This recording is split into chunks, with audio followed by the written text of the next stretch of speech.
అతని డేటాను మాయం చేశారు. సెకండ్ మెరిట్ లిస్ట్ కూడా ఒకసారి చూపించుమా. మెరిట్ లిస్ట్లో మార్పులు ఆయన పేరు లేదు. మెరిట్ లిస్ట్లో మార్పులు ఇష్టానుసారంగా ఆయన పేరు లేదు.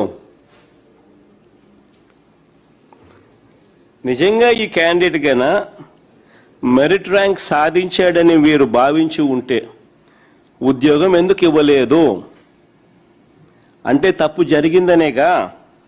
అతని ఐడి ఎందుకు కనిపించకుండా చేశారు, అతని డేటాను ఎందుకు మాయం చేశారు,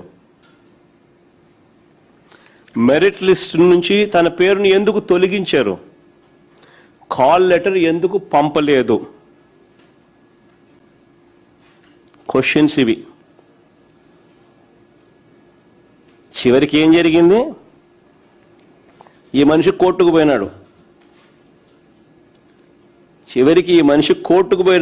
నాకెందుకు ఉద్యోగం ఇవ్వలేదు అని.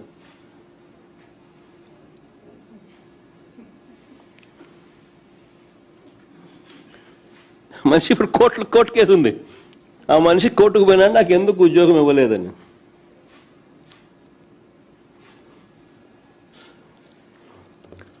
కీలక బాధ్యతలను అవుట్సోర్స్ ఉద్యోగులకు ఇవ్వడం, రెండోది అతడి టాప్ ర్యాంక్ వచ్చిన తర్వాత కూడా పోస్టు ఇవ్వకపోవడం, మూడోది అతడి వివరాలను మాయం చేయడం. తప్పులు జరగకపోతే ఇవన్నీ ఎందుకు జరిగాయి అని అడుగుతా ఉన్నా. అంటే దీని అర్థం పేపర్ లీక్ అయినట్టేగా, ఒప్పుకున్నట్టేగా మీరు కూడా. మరి ఈ లీక్ ఇంతటితో ఆగిపోయిందా? ఈ లీక్ ఇంకా ఎంత డెప్త్ లేకపోయింది? ఎంతమందికి ఈ లీక్డ్ పేపర్ చేరింది? ఆ లీక్డ్ పేపర్ పొందిన వాళ్ళు ఎంతమంది పరీక్షలు రాశారు? ఇవన్నీ కూడా రావాల్సిన సమాధానాలు. ఆ మనిషి కోర్టుకు పోయిన డాక్యుమెంట్స్ ఇవన్నీ. కోర్టులో ఆ మనిషి నవీను సబ్మిట్ చేసిన వివరాలు ఇవి. ఈ వివరాలు చూస్తే ఈ వివరాల్లో ఆయన సబ్మిట్ చేస్తూ ఆయన అడిగాడు, కోర్టులో ఆయన అడిగాడు, నా ఐడి కనిపించకుండా చేశారు, నా డేటాను మాయం చేశారు, మెరిట్ లిస్ట్ నుంచి నా పేరు తొలగించినారు.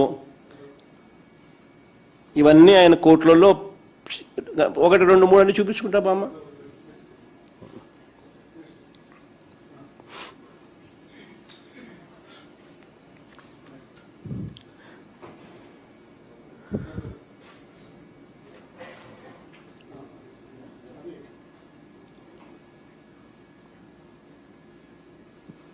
వీళ్ళేమంటారు? ఈ ప్రశ్నలకన్నీ కానీ చంద్రబాబు నాయుడు గారిని, ఈ ప్రశ్నలకు చంద్రబాబు నాయుడు గారి ప్రభుత్వం చెప్తున్న కారణాలు ఏమిటో తెలుసా?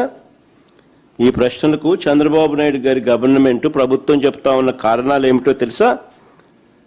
చాలా హాస్యాస్పదంగా ఉన్నాయి.